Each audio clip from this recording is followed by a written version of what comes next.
The term Planet X was coined by the American astronomer Percival Lowell sometime between 1905 and 1908. It describes an unobserved planet that perturbs the orbit of a known planet. A perturbation is a deviation in a planet's orbit, and the Planet X we're searching for is Neptune's perturber, which, like Neptune, orbits our Sun. For this reason, Planet X is described in ancient wisdom texts and folklore from around the world as Marduk, Frightener, Destroyer, Hercubolus, Nibiru, and more. So is Planet X really nothing more than an internet hoax perpetrated by panic-for-profit fearmongers as debunkers claim? Or is there more to it than that? There is. And it begins in 18th century Europe.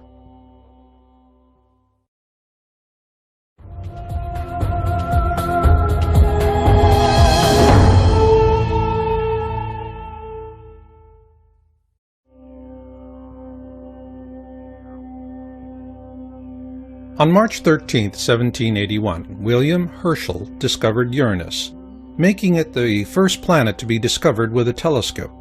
Following his discovery, European astronomers turned their attention on Uranus and observed perturbations in its orbit. This discovery would eventually launch the search for Planet X.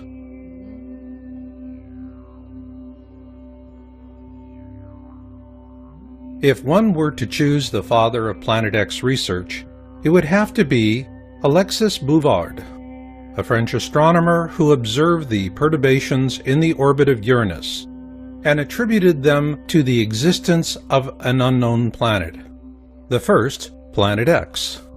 Unfortunately, Bouvard died before the coordinates for Neptune could be mathematically determined by French mathematician Urbain Le Verrier and British mathematician John Couch Adams, using Bouvard's observations. Verrier gets the official credit because he relayed those coordinates to astronomer John Gall of the Berlin Observatory, and 5 days later, Neptune was observed by Gall on September 23, 1846. This made Neptune the first planet to be discovered by a mathematical prediction. So Neptune was also the first Planet X to be discovered. But subsequent calculations based on the orbits of Uranus and Neptune indicated the presence of yet another Planet X well beyond the orbit of Neptune, and so the search resumed. Not in Europe, but in America.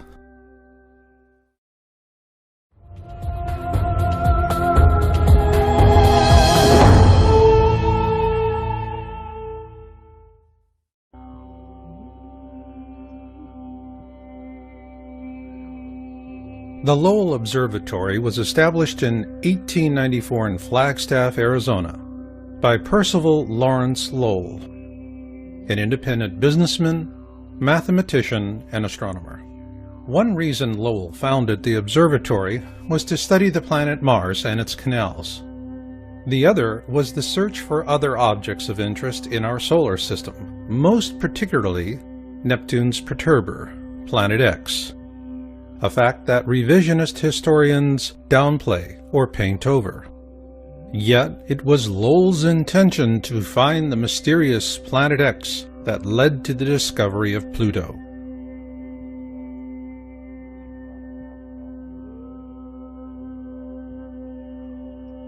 In 1929, 14 years after Lowell's death, a young astronomer by the name of Clyde W. Tombaugh was retained by the Lowell Observatory to carry on the search for Planet X. And on February 18, 1930, he discovered Pluto. At the time, astronomers believed he had found Planet X, Neptune's perturber. Consequently, the topic of Planet X languished for some time after Tombaugh's discovery. However, after the discovery of Pluto's moon Charon in 1978, it was determined that Pluto lacked the mass to be Neptune's perturber, as it is only about 60% the size of our own moon. So with that, the search for Planet X was once again afoot.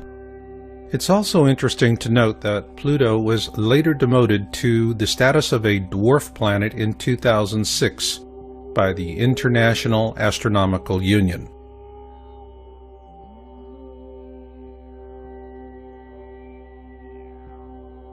In 1950, Emanuel Velikovsky published Worlds in Collision, and he was viciously attacked by mainstream science, even though he corresponded frequently with Albert Einstein. What generated this medieval response from modern science is that Velikovsky used ancient accounts to question the Darwinian notion of evolution with evidence of periodic cataclysms caused by large objects flying through the core of our solar system. Despite ruthless suppression, Velikovsky's work reawakened an open discussion of Planet X, and following that, a steady trickle of interest emerged, both in mainstream science and the media.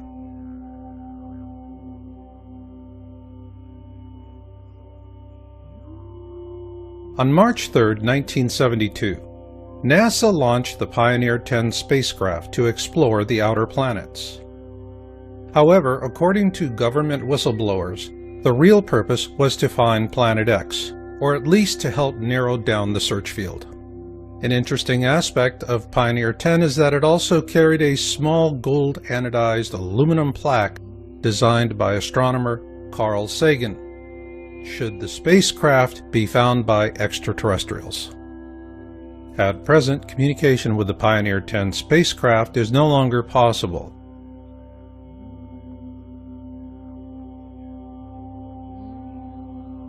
Following the launch of Pioneer 10, the topic of Planet X would have languished again had it not been for Zecharia Sitchin, the author of The 12th Planet, which was first published in 1976.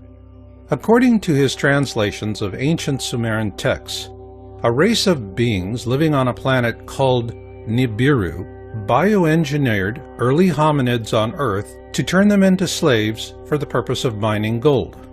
Called the Anunnaki, these beings lived on a planet the Sumerians called Nibiru, what we call Planet X today, and the Sumerian accounts tell us that it orbits our Sun every 3,600 years, and flies through the core of our system, often causing great cataclysms on Earth.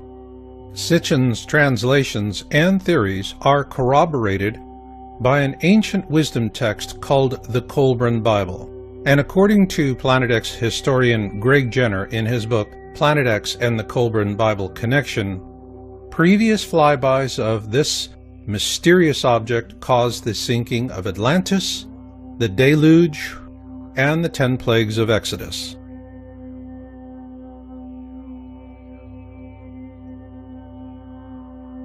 Although Sitchin was continuously mocked and attacked by fundamentalists, our government took his work seriously, and on January 25, 1983, NASA launched the Infrared Astronomical Satellite, IRAS. Its mission was to map the sky using infrared. According to NASA, IRAS was unable to complete its mission due to a failure in its supercooling system, and much of the data collected from the probe was classified and has never been disclosed. Several government whistleblowers say that this was a cover-up because NASA shut down IRAS after it imaged Planet X. Their accounts parallel an article published by the New York Times on January 30, 1983, shortly after the IRAS launch. Evidence assembled in recent years has led several groups of astronomers to renew the search for the 10th planet. Their accounts parallel an article published by the New York Times on January 30, 1983, shortly after the IRAS launch. Evidence assembled in recent years has led several groups of astronomers to renew the search for the 10th planet. They are devoting more time to visual observations with the 200-inch telescope at Mount Palomar in California. They are tracking 2 Pioneer spacecraft, now approaching the orbit of distant Pluto, to see if variations in their trajectories provide clues to the source of the mysterious force. And they are hoping that a satellite-borne telescope launched last week will detect heat signatures from the planet, or whatever it is out there. It is important to note that the term Planet X was also used to refer to a 10th planet. However, after Pluto was demoted to a dwarf planet in 2006, that definition became irrelevant. But what is relevant is what IRAS imaged and the consequences of those observations.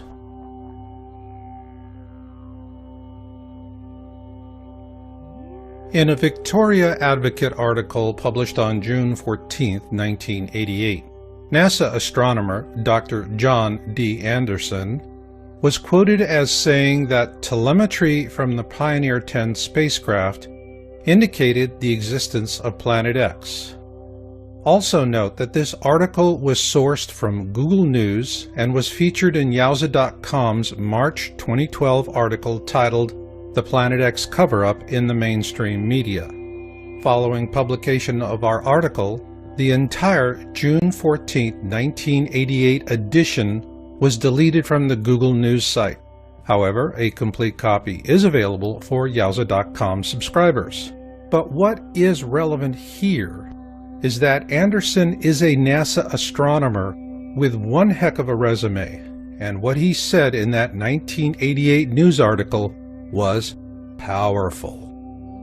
In that article, he said, "We have a 90 to 99% confidence that Uranus and Neptune are being disturbed, and by one candidate for that is a single Planet X." At that point, our government became more interested in keeping public attention focused much closer to home.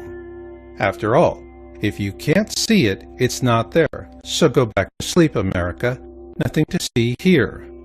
However, a few curious minds had other notions.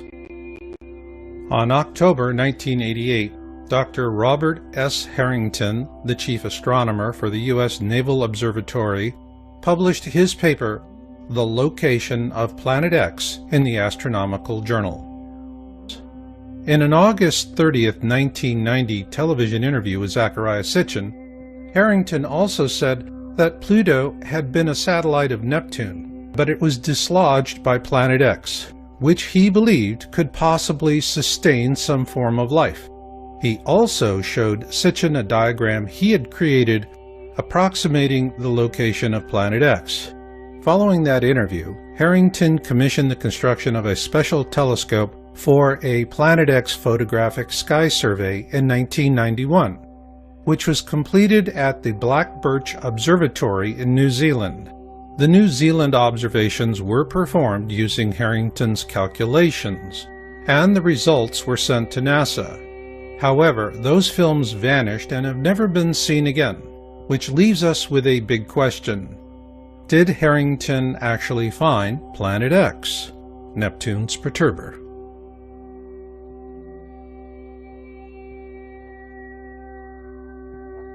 In 1992, Sitchin produced a documentary titled "Are We Alone in the Universe?"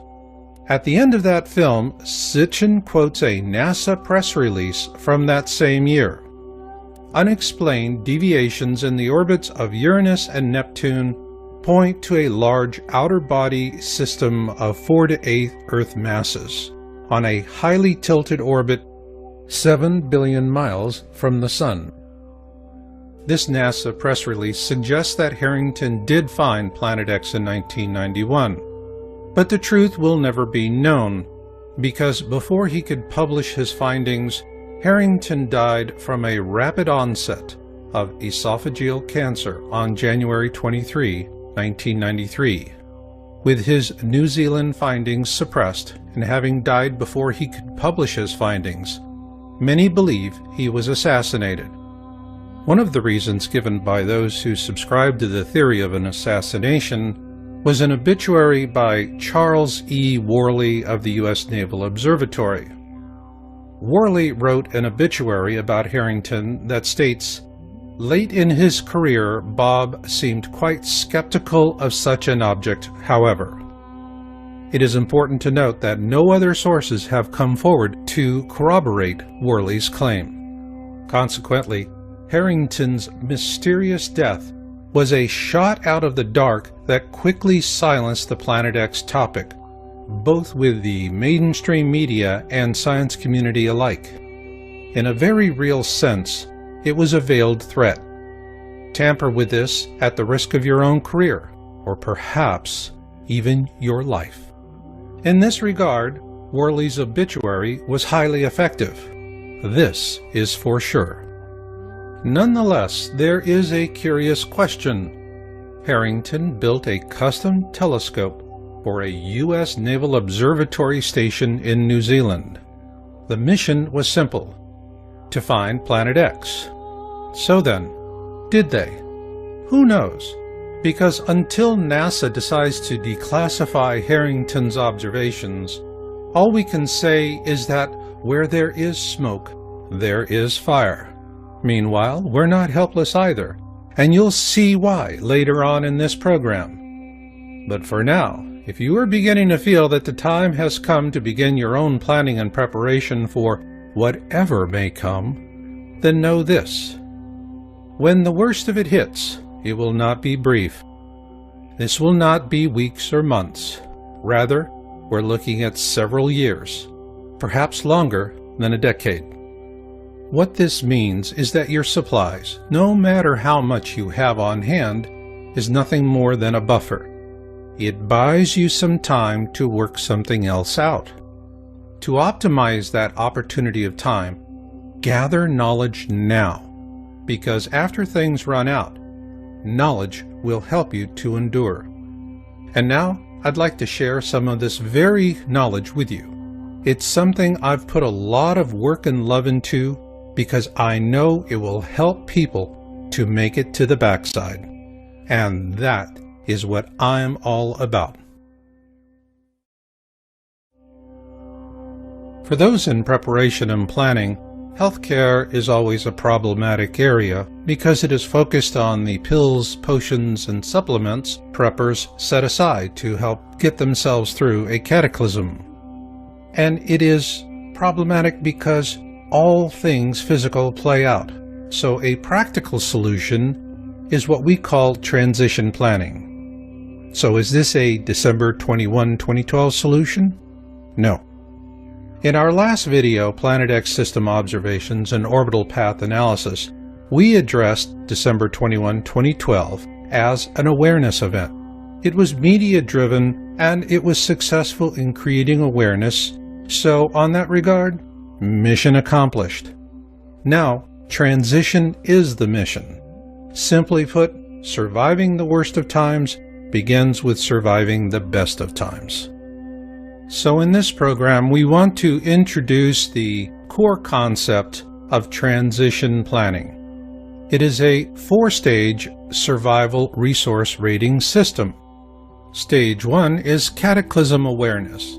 This is when the mainstream media begins to seriously report the news to the public at large, and panic buying ensues.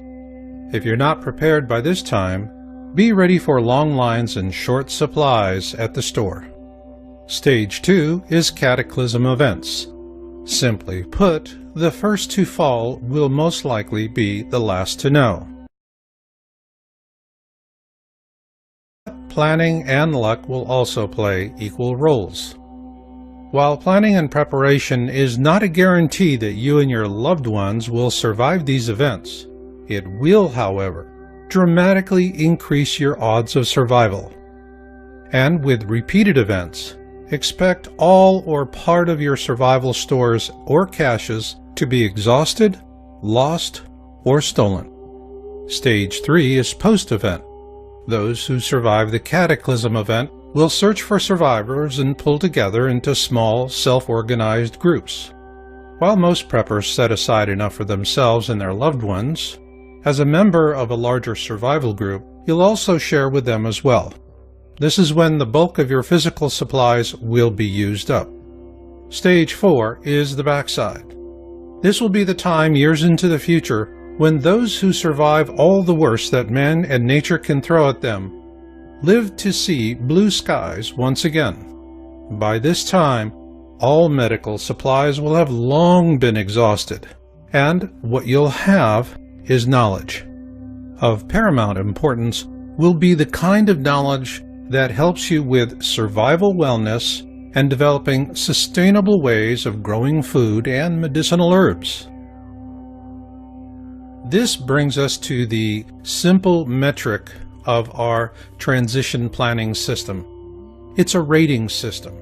You rate your resources, physical and knowledge, in terms of how far they'll get you through the process. Here are a few examples. The Internet is a fabulous Stage 1 resource, but it likely will not go much further than that. A fire extinguisher is a handy Stage 2 resource. Have one on hand. And off-road bicycles will be an ideal Stage 3 resource for getting around when there's not much left in the way of roads. And long after the Internet, fire extinguishers and off-road bicycles have rusted away, knowledge will continue to endure, especially survival knowledge like Danjun breathing. Danjun breathing was created by Korean ruling elites back in the early days of acupuncture. These people were not worried about dying from hunger or thirst. Rather, they lived in fear of catching a cold, hence the old expression, "Don't catch your death of cold." And to explain how it works is Danjun Breathing for Wellness co-developer, Master Roar Shepard. You want to have a tool that's been used for thousands of years to deal with these kind of situations. Danjun breathing is easy to learn, quickly oxidizes the body, lets go of carbon dioxide waste, and lowers the calorie demand of the body. More oxidation in the body, less influence from communicable diseases. Now that's important. The complete Danjun Breathing for Wellness system from feelbetteronyourown.com includes a full-color symptoms handbook and 6 exercise and reference DVDs. This course was developed by preppers, for preppers, and the symptoms handbook is the core of the system. It offers quick access to poses for a wide range of symptoms and complaints, and it's designed to help volunteer trainers pass along these simple techniques to others. Each pose is cross-referenced by skill level, symptom, and personal goals. Organized into 3 levels, low impact, universal, and high impact, the 57 core poses offered in the Feel Better on Your Own system represent those used by Korean elites for centuries. They are simple, practical, and highly effective. To learn more, visit feelbetteronyourown.com today and view our free instruction videos.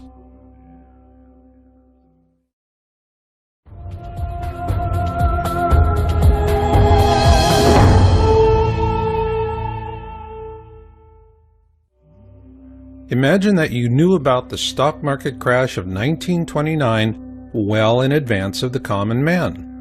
Obviously, you could use such advanced knowledge to reap windfall profits from the misery. That is, assuming you were to keep the knowledge a secret. So, to what lengths would you go to keep future victims in the dark so that you could achieve the full measure of your own self-interested goals? Likewise, would you expect elites to rise above their own compulsions for power and wealth for moral or ethical purposes to inform the public at large, even if you are not so inclined? The point here is that for the elites, the topic of Planet X has always been about the leverage of deception, because of something I call Titanic rules. First class gets the boats, and steerage goes down with the ship. We're steerage, and the best we can do is to muster an occasional glimpse through a foggy porthole before the elites close it.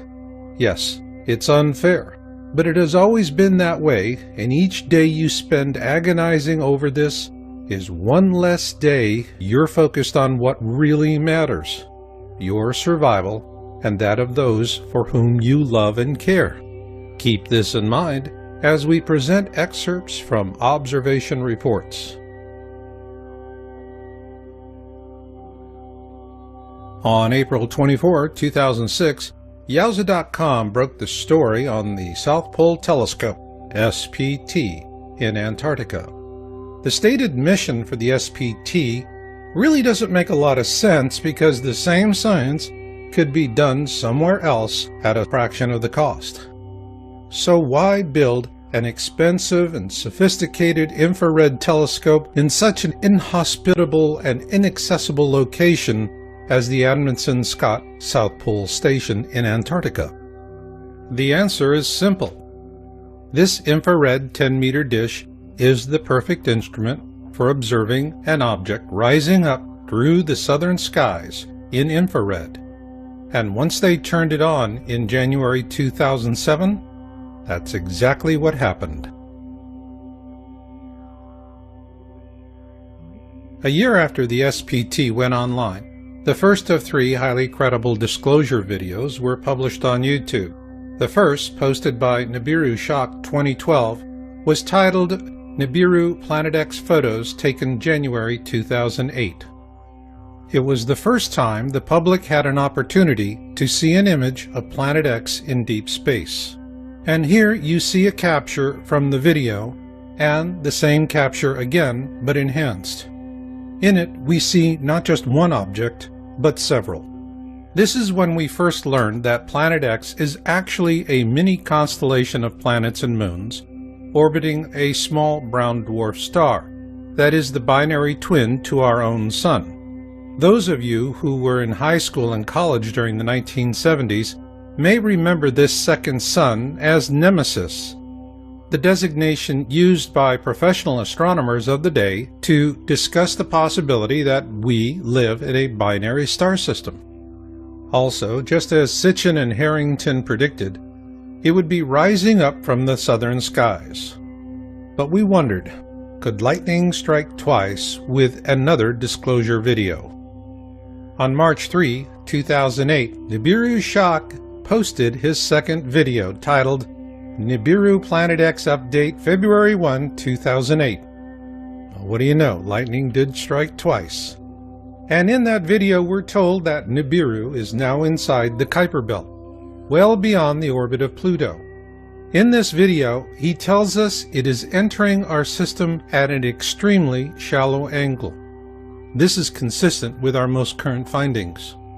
In this second video, Nibiru Shock 2012 gave us a brilliant series of images that clearly show Planet X is a rather substantial mini-constellation of planets and moons, a brown dwarf star that is in turn orbiting our own Sun.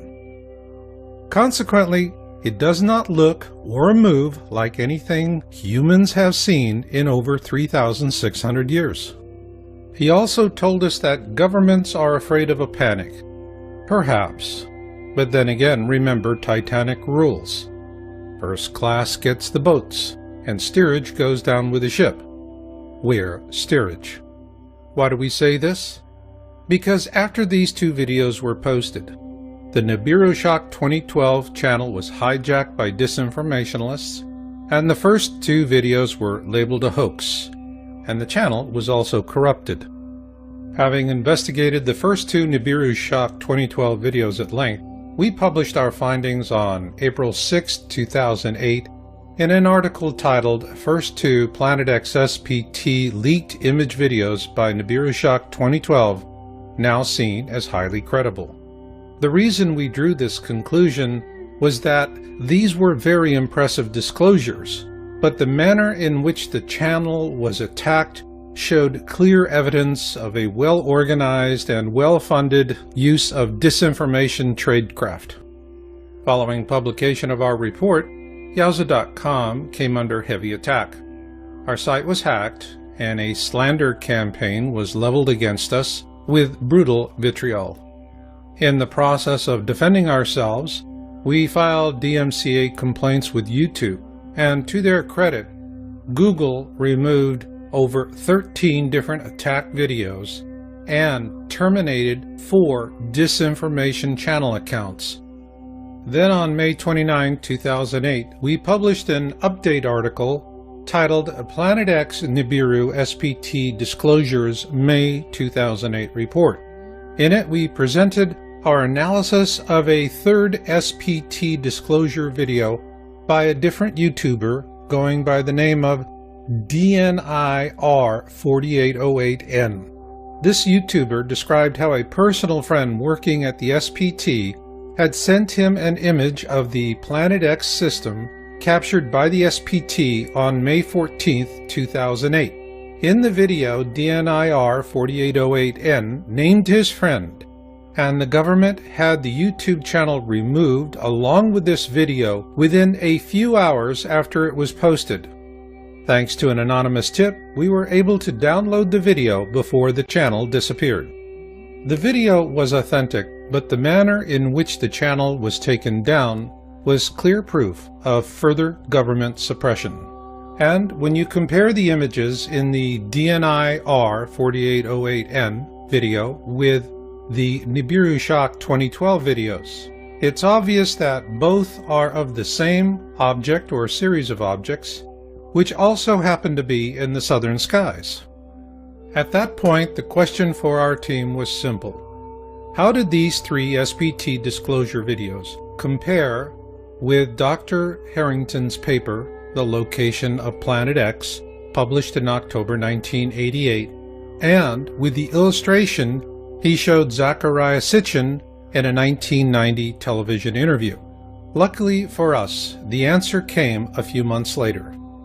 Corroboration for Harrington's calculations finally came in 2008 with the last polar flyby of the Sun by the ESA NASA Ulysses probe. Although NASA says that the spacecraft failed before critical data could be gathered in its last orbit around the southern hemisphere of our Sun, it nonetheless yielded valuable data, and we published that on October 13, 2008, with an article titled The ESA NASA Ulysses Probe and Planet X Nibiru. The probe data is clear. The Sun's southern hemisphere is noticeably more active than its northern hemisphere. Also of interest is where the peak solar winds originate and the direction in which they're pointed.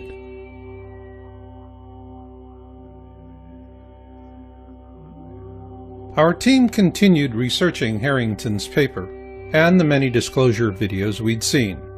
Finally, on September 7, 2010, we published our findings in an article with a video titled The Only 3 Authentic SPT Disclosure Videos of 2008. Simply put, the 3 videos we discussed in this program by Nibiru Shock 2012 and DNIR 4808N are the real deal.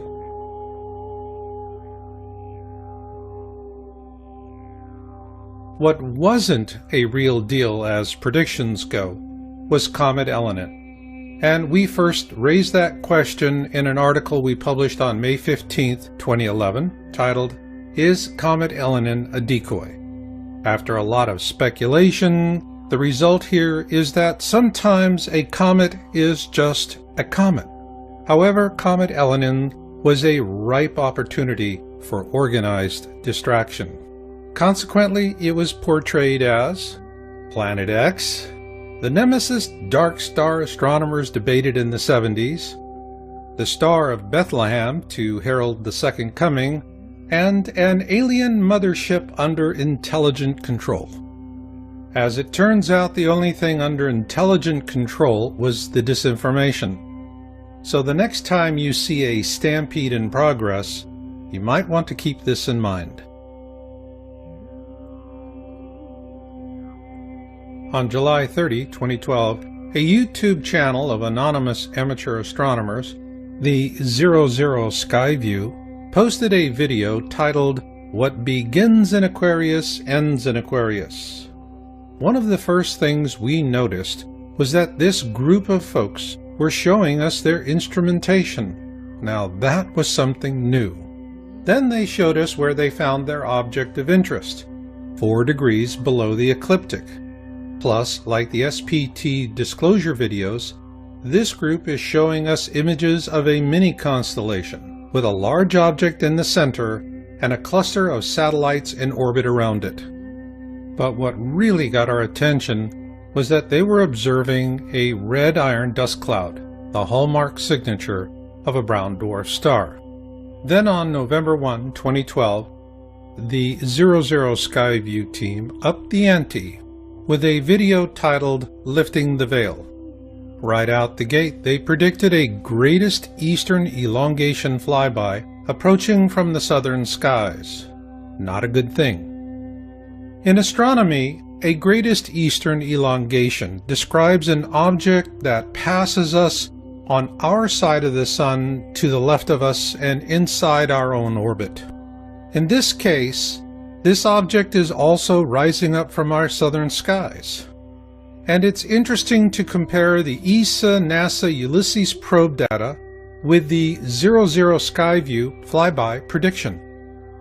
They then presented an orbit for their object of interest, which also happens to resemble the orbit Dr. Robert S. Harrington showed in August 30th, 1990, during a television interview with Zecharia Sitchin.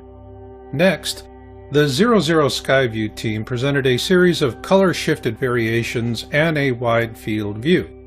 However, their last image is of a mini-constellation in Aquarius, and it is similar to the mini-constellation in the January 2008 disclosure video by Nibiru Shock 2012 titled Nibiru Planet X Photos taken January 2008. So were they seeing the same thing? Well, we must wait and watch, because this mini-constellation moves through the sky like nothing we've ever seen before. However, what we can say is that when it does appear for all to see, it will appear suddenly. And given the observations for 2013 you're about to see, the need to plan and prepare for whatever may come is more important than ever before. But first, we want to acknowledge you ladies out there who've taken an interest in Planet X. When we published our first article in January 2002 on Planet X, women represented a 12% audience share. But in 2013, your ranks have grown to nearly 3 times that. Thank you, intrepid ladies out there, because, well, the topic of Planet X is no longer a boys' club. With this in mind, I want to share helpful survival knowledge about dealing with a very ancient curse, both today and long after your medical kit is empty. Every self-healing energy art is about drawing energy and oxygen into the body. But only Danjun breathing focuses on an area of the body women know as the womb, below the belly button and above the pelvis.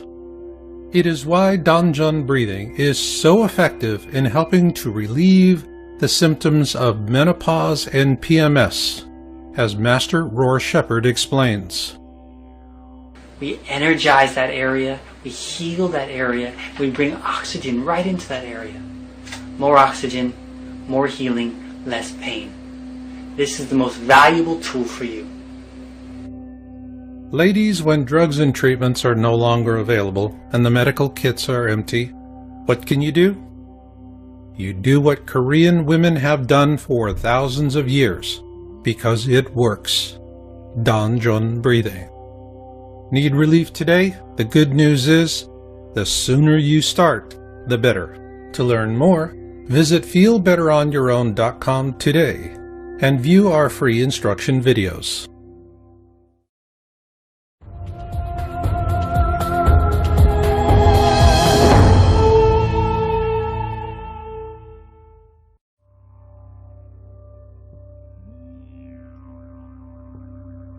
At the beginning of January 2013, Yowza.com researchers began tracking an uncatalogued object using the Vulcan feed camera from the Turrialba volcano in Costa Rica.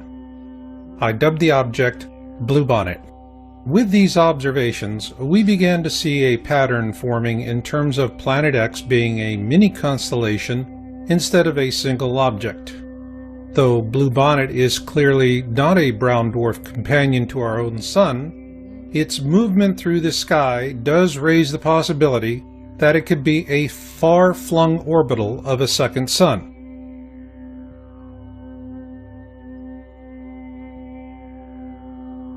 On February 11, 2013, we published our findings in a video titled Object of Interest as Seen from the Turrialba Volcano.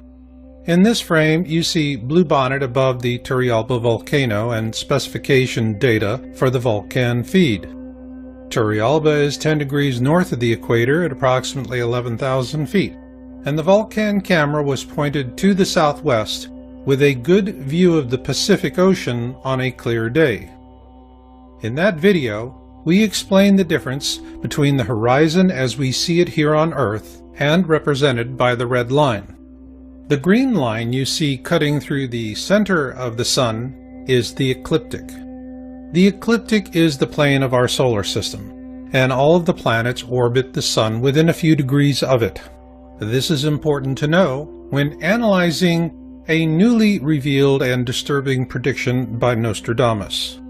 In October 2007, the History Channel aired The Lost Book of Nostradamus for the first time.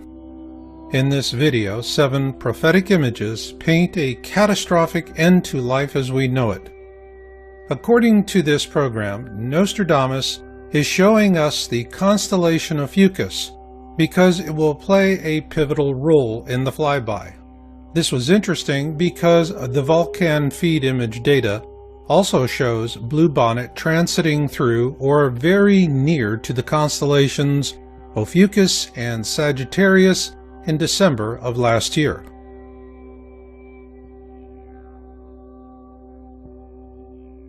Then on April 20th, 2013, we released an update video titled Blue Kachina and its Moon for our Turrialba Object of Interest. In doing our research, we began developing a new technique to analyze the imaging capabilities of the Vulcan feed camera at Turrialba. We initially used this technique in a rather limited way, but it later evolved into a powerful image analysis method. Also noted in this update was a video released by the 00 Skyview team on March 23, 2013 titled The 5 Uploaded Images from the Dance of the Stars video. In that video, they provided a chart that gave us an interesting possibility for potential orbitals in the vicinity of Ophiuchus.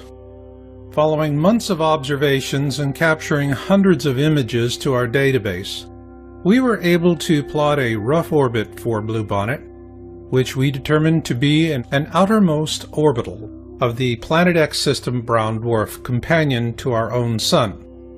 Ergo, Bluebonnet does not orbit our Sun, but rather something else that does. We also looked at the predictions of remote viewer Major Ed Dames about these times and what the Colburn Bible tells us to expect. The first passage of Manuscripts 3:4 begins with, "When blood drops upon the earth, the destroyer will appear, and mountains will open up and belch forth fire and ashes." This is a key passage, so let's take a moment to study it. When blood drops upon the earth refers to the iron dust cloud surrounding the Planet X system. The destroyer will appear. What this tells us is that the iron dust cloud precedes the arrival of the destroyer, which in this case is Planet X, the ancient Hebrew and Egyptian description for this mini constellation. And the rest just doesn't get any better.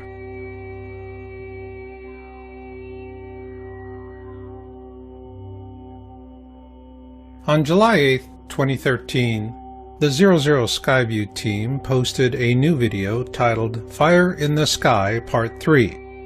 The term KBO stands for Kuiper Belt Object, which is a classification for Planet X.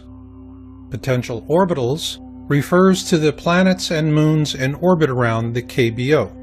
And here they finally ask the question, is this our binary star? The reason they posted that question to the viewer is because they've observed a large nucleus for the KBO. but it was their second video on the 12th of that month titled A Cyclical Storm Brews that really got our attention. Near the end of the video, they announced that they followed our Turrialba volcano research and the object I dubbed Bluebonnet. We then get a warm attaboy from the good folks at the 00 Skyview. Thank you, fellas. Your kind words of support were greatly appreciated, and we certainly hope to see you on the backside. Because you corroborated our observations of Bluebonnet, we were able to take a big step forward. On July 28, 2013, we posted our video, Planet X System Observations and Orbital Analysis, with featured observer Jorge Urena. Early on, an old debunking attack that Bluebonnet is a reflection because it appears in front of the sun was disproved with a series of Vulcan feed captures. The series clearly shows Bluebonnet slipping behind the clouds.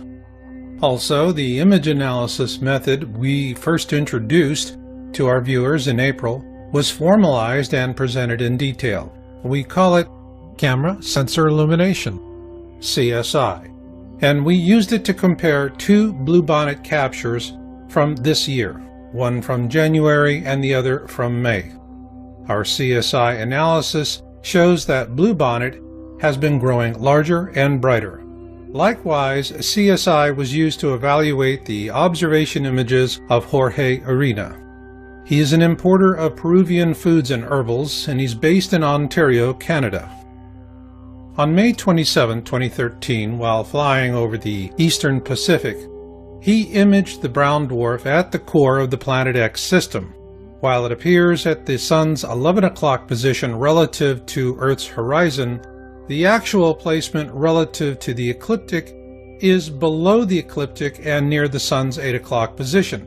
Also note that the Vulcan feed in Costa Rica is pointed towards the southwest at an elevation of approximately 11,000 feet, and that when Jorge took his picture, he was at 37,000 feet, and his camera was also pointed towards the southwest. And once again, we find an interesting connection between Jorge's observation and the 2008 ESA-NASA Ulysses probe data presented earlier.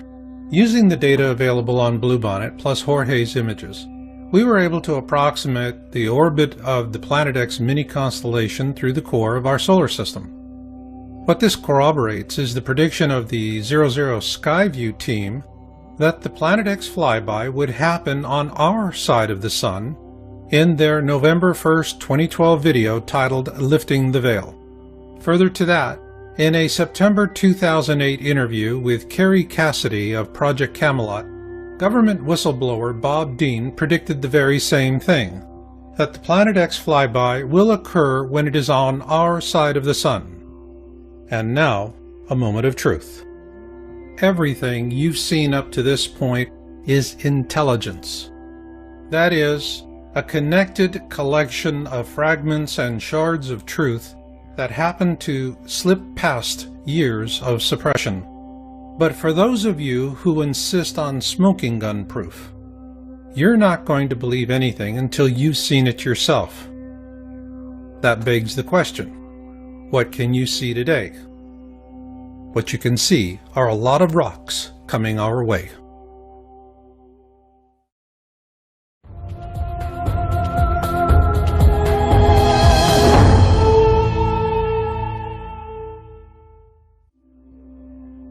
The American Meteor Society was founded in 1911 for meteor observations. It is a reliable source for information about meteors and fireballs. If you need to see things for yourself, visit www.amsmeteors.org and support the effort. But why would you want to do that? Because on February 15, 2013, NASA had all of us focused on the flyby of asteroid 2012 DA14. After weeks of media hype, the flyby turned out to be a rather boring non-event. Yet, on the very same day, the Chelyabinsk meteor airbursted over the southern Urals. It was the largest rock to hit our planet in over a century, and its detonation released the equivalent energy of over 20 Hiroshima bombs. It damaged over 7,000 buildings, and 500 people had to seek medical treatment for wounds. When pressed by the media for an explanation as to why NASA never saw it coming, they finally had to admit that they were blindsided by this meteor because it came out of the sun and that they do not have any telescopes pointed in that direction. Still the same, can you imagine the carnage that would have occurred had this meteor airbursted over a major American city with the equivalent energy of over 20 Hiroshima atomic bombs? The point here is that we can continue to argue about what is happening here on Earth in a way that keeps the consensus out of reach. But when it comes to meteors, there are no more frivolous debunker theories about natural variation, increased reporting, and, well, swamp gas. Just consequences. That is why visiting the American Meteor Society, the AMS, is something you can do today to see what's coming at us. To show you why, we're going to show what people are seeing and reporting from 2010 through October 2013 based on AMS observation reporting data. Next, you will see our statistical analysis for the following fireball observation trends: the average number of reports per event, number of reports by classification, multi-state event observations, fragmentation observations, events with sound reports, and finally a comparative trend summary that ties it all together. So let's begin.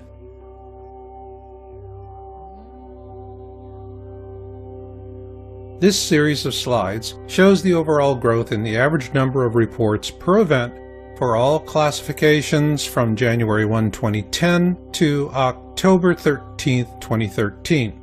Of note is that in 2013, we see for the very first time in the history of AMS 2 fireball observations with over 1,000 reports each. So let's take a closer look at those reporting classifications.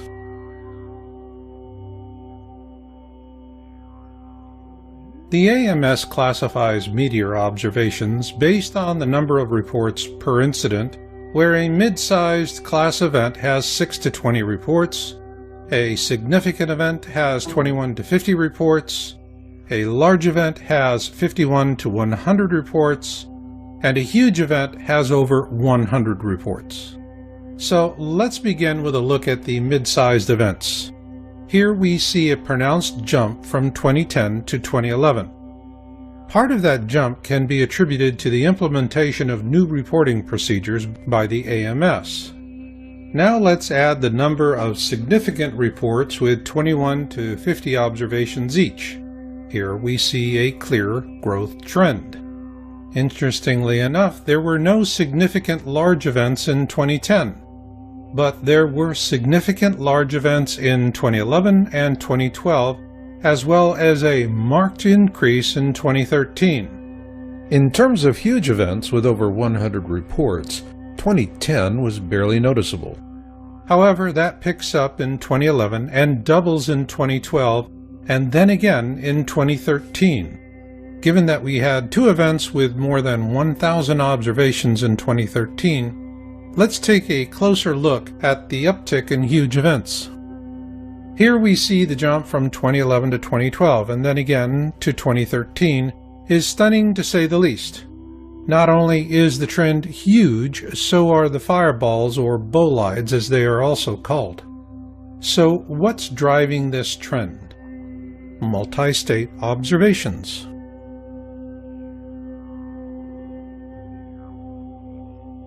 A multi-state event is where observations of the same fireball are reported in 2 or more states, and here we see a steady growth trend from 2010 to 2013. However, this underplays an even more profound change. Here we see a 15% increase from 2010 to 2013 in the number of reporting states by event. This clearly shows that these fireballs, or bolides if you will, are getting bigger, and another measure of this is fragmentation.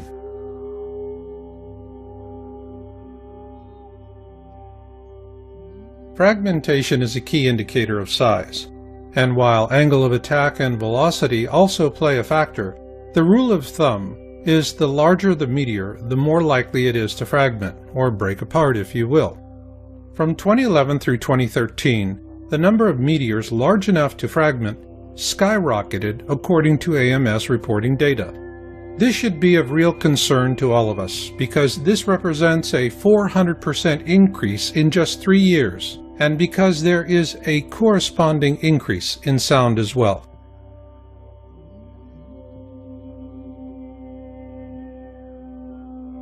The AMS tracks two kinds of sounds: concurrent sounds heard during the flyby and delayed sounds heard just afterwards.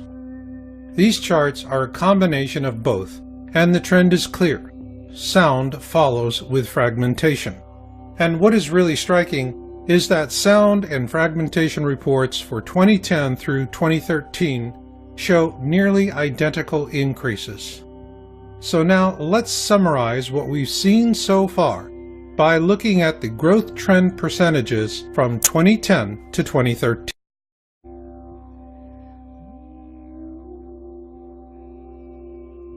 Now let's look at a big picture view of the AMS data based on the average number of observation reports per event, events with sound reports, fragmentation observations, and multi-state event observations.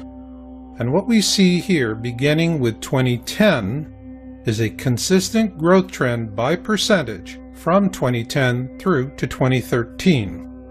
It is important to note that all of the data presented in this video is for the 2013 reporting period of January 1, 2013 to October 13, 2013, with 2.5 months yet to be reported. And for those of you who are still laboring with doubts about all of this, there is only one question you need to answer. What's throwing all these rocks at us? And what about those of you who no longer have any doubts about the need to plan and prepare for whatever may come? Do not plan against what you fear, but for what you love, because survival is not about holding on to things. It's about holding on to each other. For the Yowza.com and PlanetXTownHall.com research team, this is Marshall, and we'll catch you on the backside.